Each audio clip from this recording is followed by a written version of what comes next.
आदरणीय सुमित्रा ताई जी,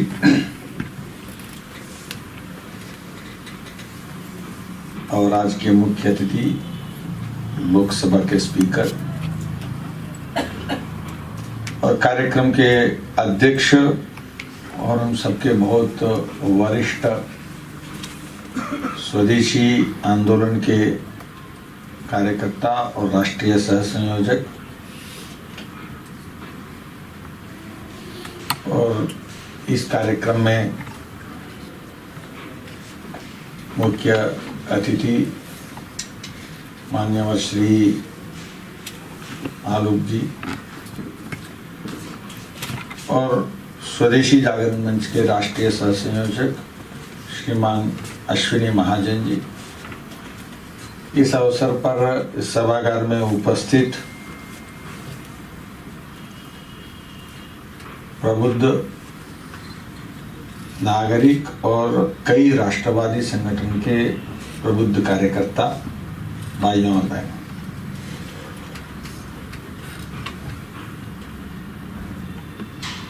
मैं भी भारतीय जनता पार्टी में राष्ट्रीय महामंत्री के नाते हूं।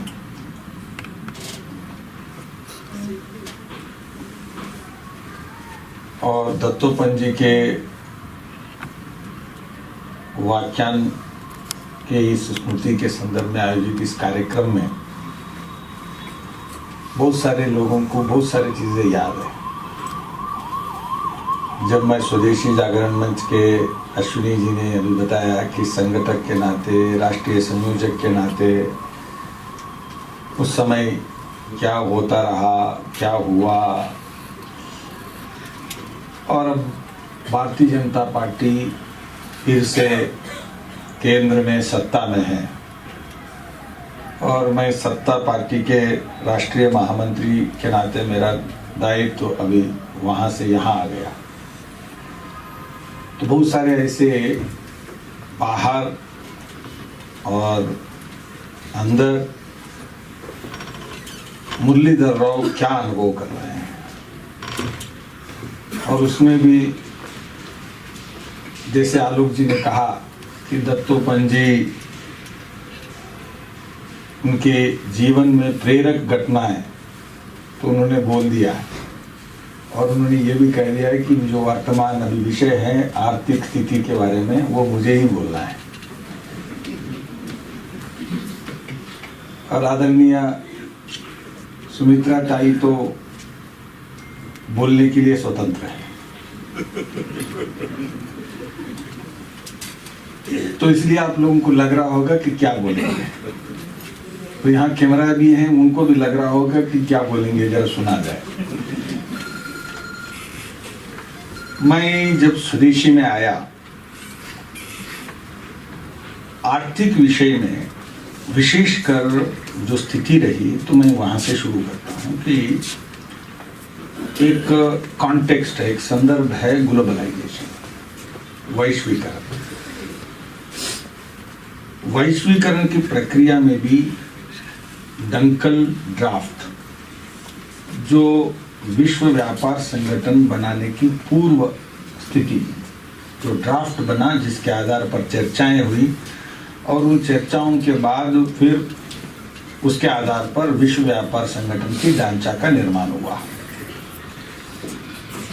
वैश्वीकरण की प्रक्रिया केवल विश्व व्यापार संगठन से न शुरू हुआ है न चला।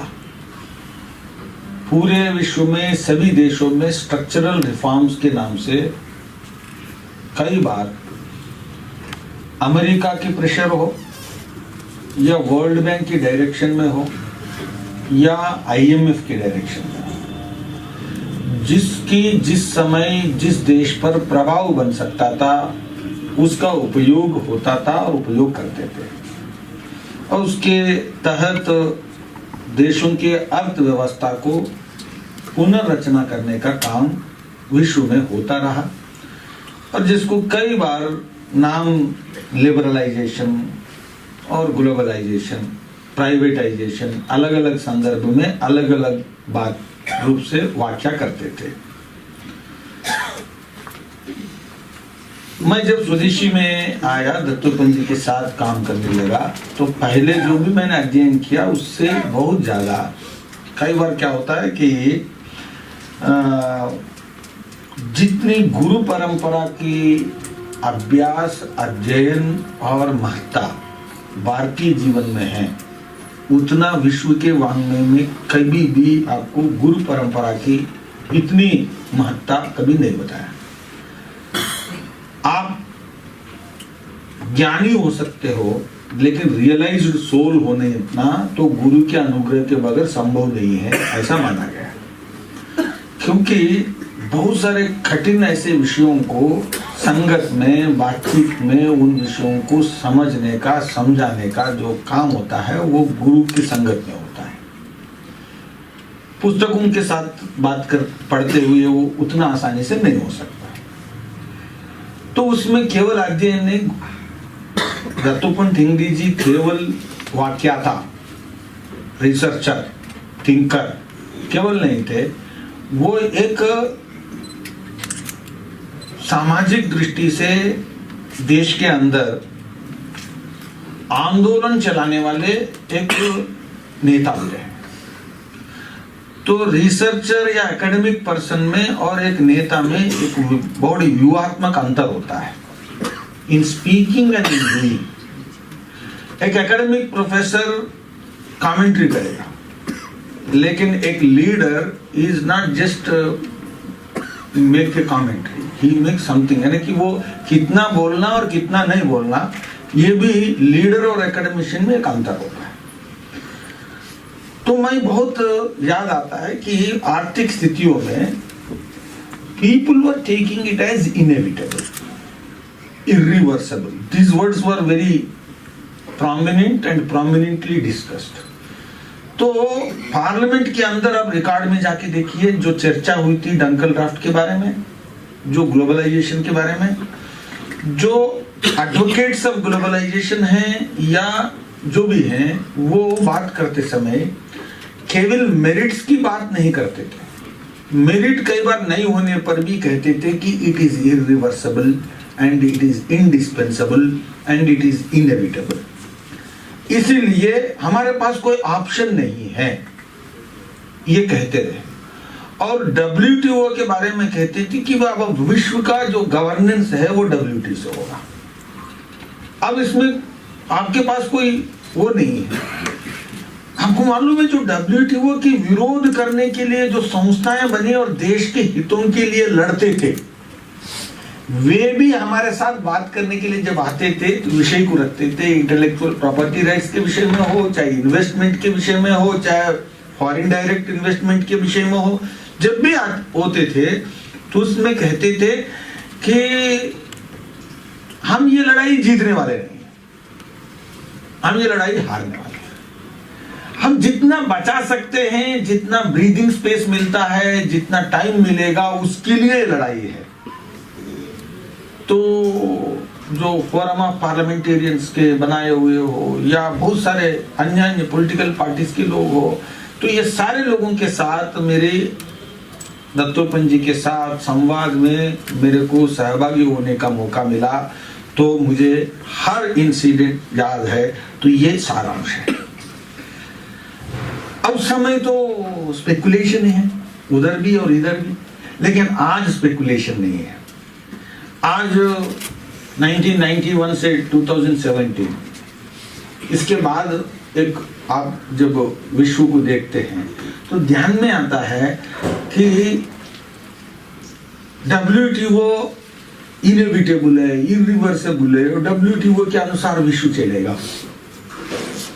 तो मैं पूछना चाहता हूं कि दत्तोपंत जी आज, उस समय किसी को डाउट भी होता था तो इस समय आप तार्किक विश्लेषण करते हुए पॉइंट बाय पॉइंट आप चर्चा कर सकते हैं कि WTO अब चल नहीं रहा है।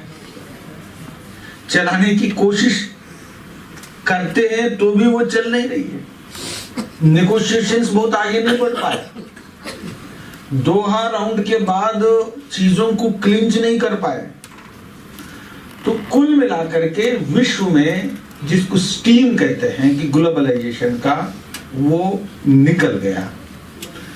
credibility of institutions which were driving the globalization, which were driving the global consensus, so-called consensus, IMF और वर्ल्ड बैंक और ये सारे, और वॉल स्ट्रीट की भी, यानी credibility among the global nations आप देखते हैं, today they stand no way.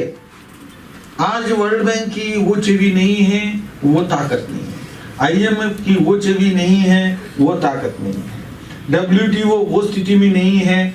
आप वॉल स्ट्रीट की स्थिति तो ऐसी है, after American financial crisis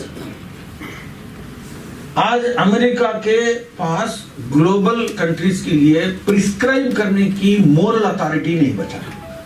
The important point we have to understand is, you leave about all other factors, but the important factor is what they are missing today is moral authority. Now America as a nation is not in a position and does not command that moral authority to give a prescription for anybody's economic problem. Because American economy itself is in problem.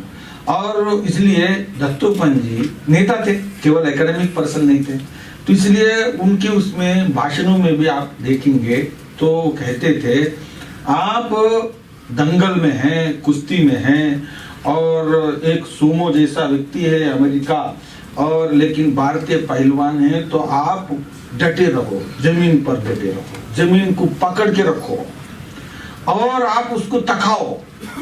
He was a commander. He was not just an academic person. He was a commander. He was giving hints to the government of India. He was giving hints to the hesitations. He was giving hint and clues to the leaders of the movement. तो आप कहो कि भाई हम तुरंत जीतेंगे, ऐसा मत सोचो। लेकिन एक स्थिति ऐसा आएगा कि अमेरिका ताकत के आधार पर नहीं लड़ रही है, अमेरिका की कमजोरी के कारण वो लड़ रही है। America's compulsion, America's internal contradictions and America's internal problems are making and driving America to fight this battle in such a manner.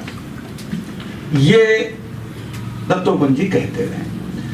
आज मैं कहता हूं कि ये सच दिखता है और लोगों को भी अब लग रहा है, और अमेरिका भी इज नाउ यूनिपोलर वर्ल्ड की जो सपना है उससे अब आगे आकर leadership itself is now interested in creating partnerships. You have to understand, I will not speak in detail on this, but American leadership itself is exploring everywhere to create partnerships in order to drive the whole thing. तो ये एक change of situation है, ये दत्तोपंत जी ने उस समय globalisation के संदर्भ में कहा। उसमें मैं और एक बात जोड़ना चाहता हूं, जो आर्थिक स्थिति में हम पहले कहते थे कि ग्लोबलाइजेशन में हमारा विरोध क्या था। हमारा विरोध था American interest or western European, Euro American interest were front loaded and our interest were back loaded. WTO negotiations में जो कमिटमेंट्स माने जाते हैं, वो कमिटमेंट्स में भारत के हितों को तो पीछे रखा और अमेरिका और यूरोप के हितों को आगे रखा। यानी क्या? उदाहरण के लिए globalisation, when you talk about globalisation का अर्थ कोई गलत ऐसा नहीं है, लेकिन ग्लोबलाइजेशन की बात जब कहा तो ग्लोबलाइजेशन में the factors which are advantages to India, यानी वैश्वीकरण जब प्रक्रिया होगी जिसमें भारत के हितों के लिए अनुकूल चीजें हैं उसको पीछे रखा, जो अमेरिका और यूरोप के जो अनुकूल चीजें हैं उसको आगे रखे। जैसे कैपिटल है, capital centric globalisation versus labour centric globalisation. Labour movement को उन्होंने कभी आगे नहीं बढ़ाया। Transnational movement of human personal, इस विषय को कभी आगे नहीं बढ़ाया, क्योंकि उसमें हम आगे हैं, उसमें हमारे पास पावर है। उन्होंने कैपिटल सेंट्रिक ग्लोबलाइजेशन है, इंटेलेक्चुअल प्रॉपर्टी राइट्स, जो पेटेंट के अधिकार बहुत सालों से उन्होंने प्राप्त किया, तो उसके आधार पर मोनोपोली प्राप्त करना, उस चीजों को आगे बढ़ाया, यानी जो उनके हित हैं उसका ग्लोबलाइजेशन के उसको आगे बढ़ाया। लेकिन भारत के हितों की जो ग्लोबलाइजेशन है उसको उन्होंने रोक के रखा। जैसे एग्रीकल्चर है, non level playing field. Bharat के हित है एग्रीकल्चर में सब्सिडीज नहीं करना, क्योंकि भारत के subsidies global standard of subsidies में बहुत नीचे हैं, एक्सेप्टेबल लेवल्स में है। लेकिन अमेरिका और यूरो वर्ल्ड में जो एग्रीकल्चर सब्सिडीज हैं वो माउंटेन्स ऑफ सब्सिडी है, उस पर वो चर्चा नहीं करते थे, उन्होंने फ्रीज किया उसको, वो डिस्कशन में नहीं लाए। तो मेरा कहने का अर्थ है उन्होंने फ्रंट लोड करते हुए चीजों को आगे बढ़ाया। दोहा राउंड में अटल जी की सरकार में मुरसोली मारन ने स्वदेशी आंदोलनों के दबाव को यूज किया। He leveraged first time in the negotiations in WTO a minister who has leveraged the pressures created, public opinion created by the non-governmental organization like Swadeshi movements in India. It was during मुरसोली मारन। उसमें दोहा round of negotiations में development issues को लाया। वो आगे बढ़ाना पड़ेगा। अब America और यूरोप इसमें इंटरेस्ट नहीं है, तो कुल मिलाकर के तब से लेकर आज तक WTO कोई इश्यूज को क्लिंच नहीं कर पा रही है। And without clinching it is not possible to drive WTO। अब एक सिचुएशनल चेंज है ultimately which is going to become an advantage for India. Situational change क्या आया? आज अमेरिका ग्लोबलाइजेशन की आइडियोलॉजी का और प्रोसेस का लीडर नहीं रहा। ये जो सिचुएशनल चेंज है इन 1991, in 2000 until 2005 America was the leader of the globalization process of this kind. Today globalization का अमेरिका कुछ लीडर नहीं है, क्योंकि वो खत्म हो गया, सिचुएशन चेंज है। अब China is talking about globalization, but the kind of globalization China makes, it will not be American kind, क्योंकि उसमें हमारे और चाइना की कई सिमिलरिटीज हैं, कई आइडेंटिकल इश्यूज हैं। चाइना जब आगे बात करेगी तो सारे बातें भारत के विरोध में होगी, ऐसा नहीं है, क्योंकि भारत के इंटरेस्ट और चीन के इंटरेस्ट कई विषयों में समान होते हैं। तो इसीलिए आने वाले दिनों में जो भी ग्लोबलाइजेशन का प्रोसेस की बात कहेगा वो बैलेंस्ड होगा, और वो इंडिया सेंट्रिक होगी, वो एशिया सेंट्रिक होंगे, और वो ह्यूमन कंसर्न्स की सेंट्रिक होंगे। इसलिए जो एक प्रकार का यूनिपोलर वर्ल्ड और कैपिटलिस्ट वर्ल्ड का ड्रिवन ग्लोबलाइजेशन है, उसकी चैप्टर का एंड हो चुका है। उसको रिवाइव करना अब संभव किसी ताकत को नहीं है। ये दत्तोपंत ठेंगड़ी जी की दृष्टता है और उन्होंने दूरदर्शिता है, और उन्होंने कहा कि ये लड़ाई हम हारने वाले नहीं है। इसलिए मेरे पास आकर के कई लोग कहते हैं कि अब आपकी सरकार भी ग्लोबलाइजेशन है, वो उन्होंने कहा वो बहुत अंतर है, वो कुछ विषय ही नहीं है, लैंडस्केप बदल गया है। Know the landscape is not same. तो इसीलिए आज एक इंपॉर्टेंट इश्यू है, तो इसको मैं दत्तोपंत जी, इसलिए मैं कहता हूं दत्तोपंत जी की आप पुस्तक लिखिए, पुस्तक लीजिए। दत्तोपंत जी ने अलग अलग संदर्भों में, भाषणों में और पुस्तकों में जो लिखा है उसको आप लिख करके, देख करके रखिए, और 10 साल के बाद, 15 साल के बाद, 20 साल के बाद आप देखेंगे तो एक के बाद एक दत्तोपंत जी सही है और विजयी हो गए हैं। दत्तोपंत जी की बात सही हुआ ये कहना पड़ेगा। There is no other way. On every issue, whatever he has spoken, on the ideological and conceptual issues, he will prove to be right. कारण क्या है? कारण यह है दत्तोपंत जी कभी भी जैसे अभी बताया आलोक ने बताया, दत्तोपंत जी ने भारतीय दृष्टिकोण से अलग होकर कुछ विचार नहीं किया है। और भारतीय विचार यानी क्या है? ऋषियों का विचार। परम पूज्य गुरु जी से प्रेरणा यानी ऋषियों की प्रेरणा। तो ऋषियों की प्रेरणा कहने के बाद और सस्टेनेबल डेवलपमेंट की कोई और बात अलग से नहीं होती है। ऋषियों की बात कहने के बाद एक यूनिवर्सल यूनिटी की अलग से बात करने की जरूरत नहीं होती है। ऋषि कहते ही यूनिवर्सल यूनिटी है, उसके अलावा कुछ है ही नहीं। इसलिए यूनिवर्सल यूनिटी को ध्यान में रखकर और आप जीवात्मा और परमात्मा और ब्रह्मांड सब एक ही ऐसा मानने के बाद फिर कॉन्ट्रडिक्शंस नहीं हो सकते, फिर कॉन्फ्लिक्ट्स नहीं हो सकते हैं। इसीलिए कोई भी बात उसके आधार पर कही गई वो अंततोगत्वा उसको विजयी होना है, यही भारतीय विचार है। इसलिए आर्थिक विषयों में, आर्थिक परिदृश्य में भी ये एक के बाद एक इसमें ये सही साबित होने वाला है। तो इसलिए मैं WTO के विषय में एक बात आपको, बहुत इंपॉर्टेंट विषय मैंने कहा। दूसरा एक इंपॉर्टेंट विषय पर मैं आर्थिक परिदृश्य में या उसमें डालना चाहता हूं। दत्तोपंत जी जब आए तो कम्युनिस्ट डोमिनेटेड वर्ल्ड में दत्तोपंत जी पॉलिटिकल एरिया में काम करना शुरू किया। पॉलिटिकल एरिया का मतलब मैं जनसंघ नहीं कह रहा हूं, I take RSS activity also in the political context. Dattopant ji जब प्रभावी काम शुरू किया और उसमें फिर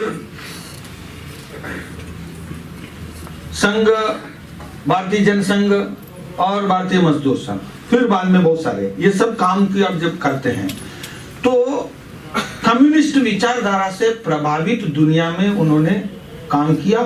और एक तरफ पूंजीवाद, एक तरफ साम्यवाद। उसमें विशेषकर देश में ट्रेड यूनियन मूवमेंट में adversarial politics in the trade union was the day कि जो पूंजी का मालिक है, जो उद्योग का मालिक है वर्सेस ट्रेड यूनियन, और competing interest between trade union and capitalist and it serves better. ये एक मान्यता है, मैं इसमें नहीं जा रहा हूं, ये मान्यता है। जैसे court is also based on the adversarial justice, तो इसमें प्रोसिक्यूशन काउंसिल और डिफेंस काउंसिल ये दोनों परस्पर विरोधी है और ये दोनों आमना सामना जबरदस्त लड़ेंगे तो इसमें जस्टिस होगा। तो justice will be served by the prosecution and defence council. तो इसी प्रकार ट्रेड यूनियन एंड मालिक इसके बीच में झगड़ा है और ये लोग आपस में लड़ेंगे एंड दैट इज इनबिल्ट। तो इसमें बार्गेनिंग पावर और उसमें यूनियन के कारण से लेबर का लाभ होगा, ये एक मान्यता है। तो इस मान्यता के आधार पर इंडिया की ट्रेड यूनियन को बढ़ा और वो ऑर्गेनाइज्ड ट्रेड यूनियन बहुत बड़ा हो गया, आप जानते हैं। उसके कारण देश में अनऑर्गेनाइज्ड सेक्टर पे कोई बहुत बड़ा ट्रेड यूनियन था ही नहीं। जब कम्युनिस्ट का दादागिरी भी रही तब भी कोई अनऑर्गेनाइज्ड सेक्टर में ट्रेड यूनियन कोई प्रभावी नहीं थे। उनको रेलवे, बैंक और ये सब चीजों के ऊपर, कोल फील्ड्स, इस पर पकड़ करके देश को चलाते थे। अब दत्तोपंत जी ने उस समय से लड़ते हुए कहा कि industry is a family, industry is a family. देखिए इकोनॉमिक पैराडाइम का और इकोनॉमिक फ्रेमवर्क का बिल्कुल पिलर्स ऑफ जो मूवमेंट है उसका उन्होंने अंतर है। और उसमें यहां तक उन्होंने कहा, लेकिन उन्होंने कैपिटलिस्ट वर्ल्ड को सपोर्ट नहीं किया। उन्होंने कहा labour participation in the owner and management, labour participation in the ownership, इसका वकालत किया। अभी कुछ विषयों पर अलग अलग ढंग से प्रयोग हो रहे हैं, अभी वो चीज पहुंचा नहीं है जिस समय तक पहुंचना। लेकिन कई कंपनीज में, पब्लिक लिमिटेड कंपनीज में अभी लेबर को शेयर्स देना कई जगह शुरू किया है और labour getting the shares in the equity form, और उसको रियल और मीनिंगफुल बनाना होगा। लेकिन ये एक इंपॉर्टेंट स्टेप है इन दैट डायरेक्शन। तो इसलिए आने वाले दिनों में दत्तोपंत जी ने जो आर्थिक दृष्टि से जो बात कही है ट्रेड यूनियन वाला विषय पर, वो इट इज नाउ एक्सप्लोरिंग, लेकिन अभी वो एक अच्छे सार्थक दिशा में अभी तक नहीं गया है। और सार्थक दिशा में जाए बगैर कोई संभव नहीं है, क्योंकि भविष्य में कभी भी कोई इंडस्ट्री या कोई फैक्टर्स ऑफ प्रोडक्शन है तो उसमें केवल कैपिटल ही प्रेडोमिनेंट है और लेबर बिल्कुल उसका कोई रोल नहीं है। ये कैसे होलिस्टिक होगा? How it can become called as holistic? तो इसीलिए लेबर इनपुट को भी एक वैल्यू टर्म्स में इसको गिनती करना और उसमें मैनेजमेंट एंड ओनरशिप में उनका पार्टिसिपेशन बनाना, ये तभी जाकर के अंत में जाकर के उसकी प्रोडक्टिविटी। आने वाले दिनों में आप केवल लेबर को टूल्स ऑफ प्रोडक्शन मानेंगे तो लंबे समय तक क्रिएटिविटी नहीं रहेगी, लेकिन it is yet to dawn completely. अभी ये बाकी है। स्वामी विवेकानंद जी ने भी बहुत सारी चीजें कहा, वो सारी चीज दुनिया रियलाइज किया, ऐसा नहीं है। इसीलिए दत्तोपंत जी ने या भारतीय विचारधारा के आधार पर जो कहा और जिस पे काम किया और जिस पे लिखा, उस पे अभी रियलाइजेशन होना और उसका कोई स्वरूप विश्व के सामने आना ये बाकी है। लेकिन इस दिशा में कई जगह कई देशों में कुछ प्रयोग और कुछ सफलता है। We can take them as examples of success. तो ये एविडेंसेस ऑफ सक्सेस। तो ये एक दूसरा इंपॉर्टेंट। मैं तीसरा एक इंपॉर्टेंट है, थोड़ा अलार्मिंग। दत्तोपंत जी ने वेल्थ डिस्ट्रीब्यूशन पर और वेल्थ डिस्ट्रीब्यूशन के दृष्टि से या प्रॉफिट डिस्ट्रीब्यूशन, जिसको सरप्लस डिस्ट्रीब्यूशन, इस विषय में दत्तोपंत जी ने कई बार कई तरीके से कहा। प्रॉफिट डिस्ट्रीब्यूशन अगर मान लीजिए लंबे समय में सभी फैक्टर्स ऑफ प्रोडक्शन को आप अच्छे ढंग से बांटेंगे नहीं, तो फिर वो सस्टेनेबल डिस्ट्रीब्यूशन नहीं है। वो लंबे समय में गैप्स डेवलप करेगी, इनइक्वालिटी बढ़ाएगी और कुल मिलाकर के प्रोडक्शन प्रोसेस को डिस्टेबलाइज करेगी। आज नहीं तो कल, कल नहीं तो परसों। आप देखिए, मेरे व्यक्तिगत स्वार्थ के आधार पर मैं आज कोई चीज ले लिया तो इसका मतलब आज मैंने संतोष पा लिया तो इसका मतलब वो दुनिया में अनंत काल तक रहेगा, ऐसा नहीं होने वाला है।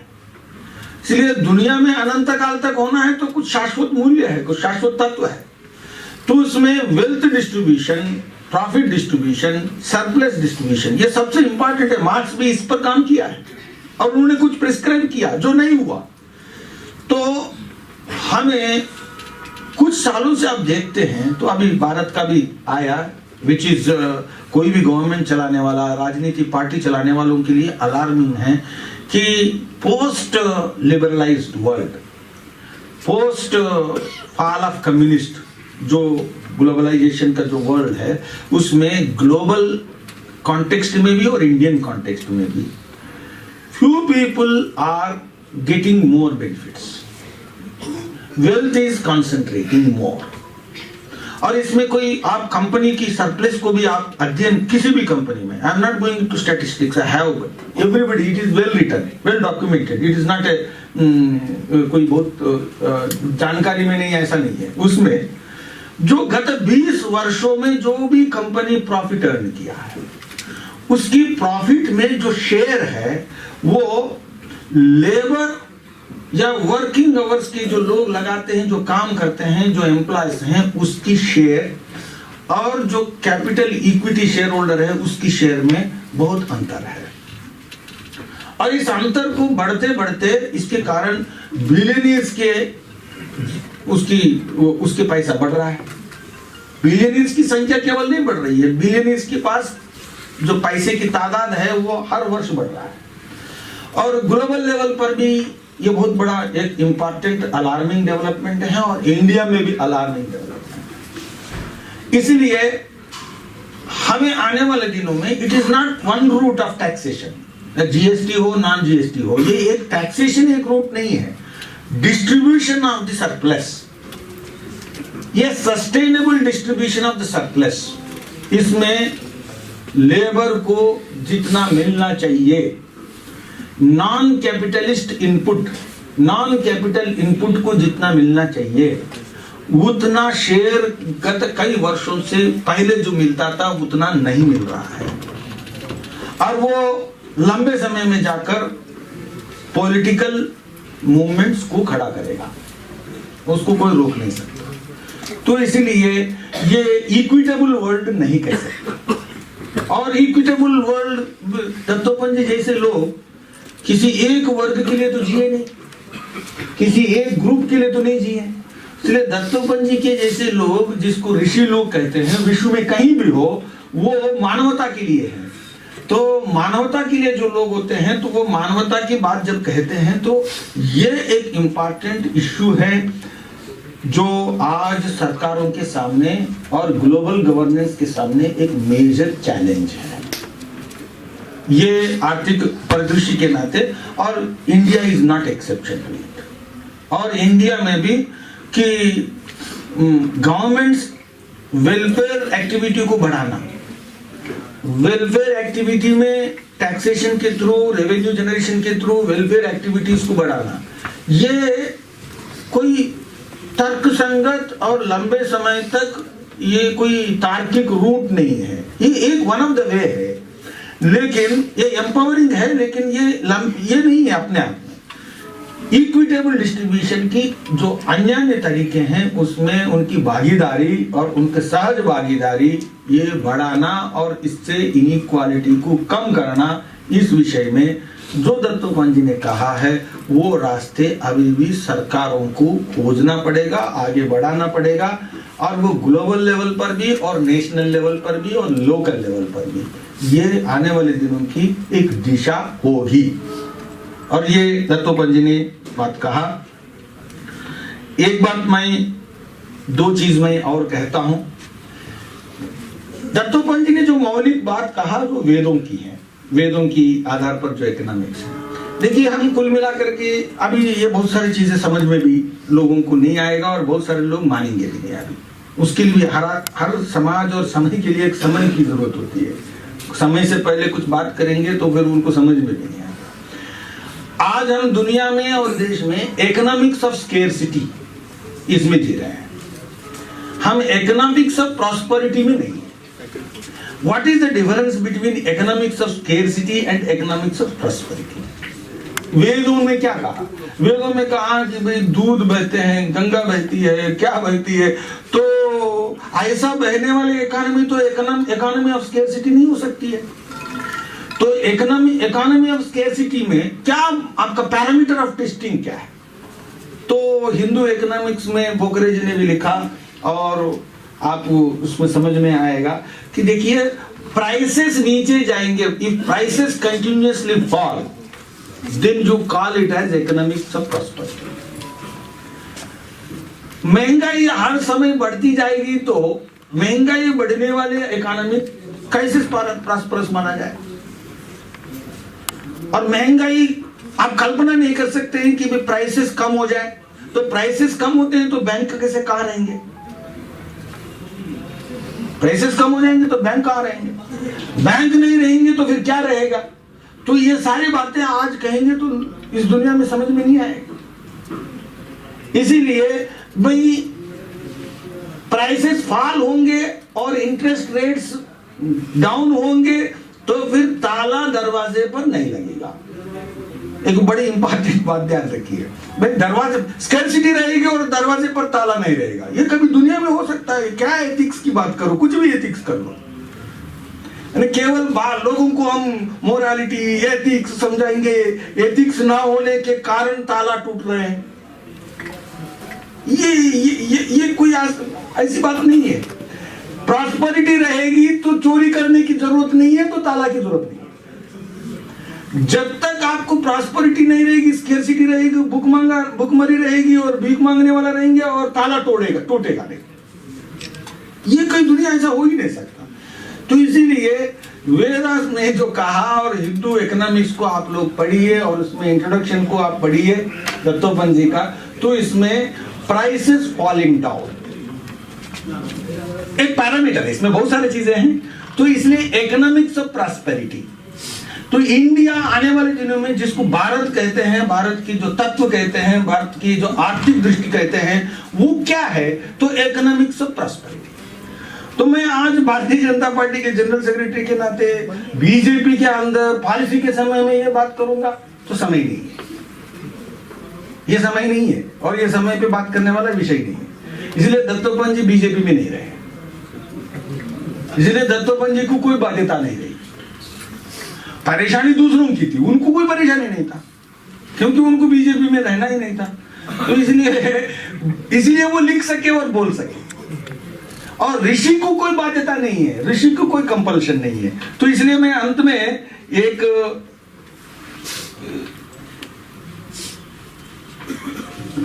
और इसमें एक बात मैं कह करके समाप्त करता हूं। तो इसमें एक बार कि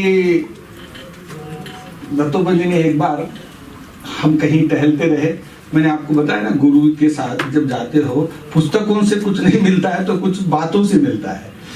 तो ये बात है कि भाई धर्म और अधर्म, तो देखो मैंने जो ऋषि और ये सब बीजेपी और दत्तोपंत जी इस संदर्भ में एक बड़ी छोटी बात से मैं आपको समझाने के लिए कोशिश करूंगा। उन्होंने कहा कि देखो भगवान राम को हमने भगवान माना तो सही कहानी या गलत कहानी कुछ पता नहीं, लेकिन राम रावण पर तो युद्ध जीता, लेकिन बाद में लव कुश के साथ युद्ध हारा। भाई राम अगर भगवान है और धर्म के प्रतीक है तो रावण के साथ युद्ध जीता, फिर लव कुश के साथ युद्ध क्यों हारा? अगर भगवान है तो हमेशा जीतना चाहिए। अगर धर्म की प्रतीक, धर्म का वही रूप है, राम है, तो जीतना चाहिए। तो उसके संदर्भ में उस पर ज्यादा लंबा चर्चा ना करते हुए उन्होंने राम भगवान है या नहीं इसकी चर्चा नहीं किया मेरे साथ। उन्होंने एक बात कहा, देखो धर्म की कोई मजबूरी नहीं है वो किसके साथ जाना है और किसके साथ नहीं जाना। ये मजबूरी आपकी है कि धर्म के साथ रहना नहीं रहना, ये आपको चेक करते रहना चाहिए। संघ में एक सिस्टम होता है कि आप पंक्ति के सही लाइन पे है या नहीं है, तो आप ये कोने देख करके वो आपको चेक करना होता है, तब सही होते। नहीं तो आपको लगेगा मैं लाइन पे हूं लेकिन पूरा टेढ़ा हो जाएगा। तो इसलिए आपको चेक करना है, यह काम है। तो इसीलिए भगवान राम को भी मैं धर्म पर चल रहा हूं या नहीं चल रहा हूं, ये भगवान राम को चेक करना है। ये धर्म की बाध्यता नहीं है। There is no compulsion of dharma to check itself, it self sustain. तो ऐसे में मैंने अभी जो कहा कि भाई राजनीति वालों का अपना कंपल्शन है, उसको कब क्या करना, कितना करना, इसका मतलब वो गलत है ऐसा नहीं है। समय के अनुसार चलने वाले, समय से ऊपर होकर के, भूत वर्तमान और भविष्य सबसे ऊपर होकर के ऋषि जीवन जो त्रिकाल उसमें रहने वाले हैं, वो धर्म के प्रतीक है। उनको जो कहना है वो कहा है, और वो कब आपको सामने आएगा वो आपका विषय है, उसकी कोई बाध्यता नहीं है, उनको कोई बाध्यता नहीं। तो इसीलिए आज इन सब को हम प्राप्त करेंगे तो उसका एक कारण है Bharat. India will prevail, definitely it will prevail. और दत्तोपंत जी के विषय के कारण नहीं, इंडिया विल प्रिवेल, इसमें बहुत सारी चीजें हैं। अंत में एक बात कहूंगा कि India still culturally sound and the Indian economy is based on Indian culture. और उसमें उदाहरण के लिए सेविंग्स, सेविंग्स के बगैर देश नहीं है और भारतीय संस्कृति के बगैर सेविंग्स नहीं है। तो इसीलिए हम आने वाले दिनों में इकोनॉमिक्स ऑफ प्रॉस्पेरिटी कहो, फॉलिंग ऑफ प्राइसेस कहो, सस्टेनेबल डेवलपमेंट कहो, labour participation, all factors of production getting balanced in the ownership of the production, management of the production, ये सब बातें अभी धीरे धीरे भारतीयता की विजयी होना बाकी है। और इसलिए मैं कहूंगा कि दत्तोपंत जी के जो विचार हैं आर्थिक दृष्टि से और आर्थिक विषय में, आने वाले दिनों में decade after decade some of the issues what he envisaged will become agenda of politics. Thank you.